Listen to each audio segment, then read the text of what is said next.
suso padayon nga ginamonitor sang pag-asa ang isa ka cloud cluster o kung nagtipon nga panganod nga posible nga mangin malain nga tiyempo.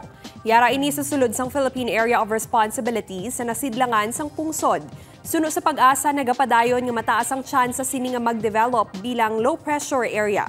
Sa subong Intertropical Convergence Zone o kung ITCZ kag localized thunderstorms ang magapaulan sa pungsod.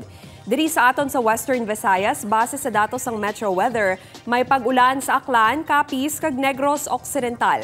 Posible man ang ulan sa iban pangabahin sang isla sang Panay kag Negros.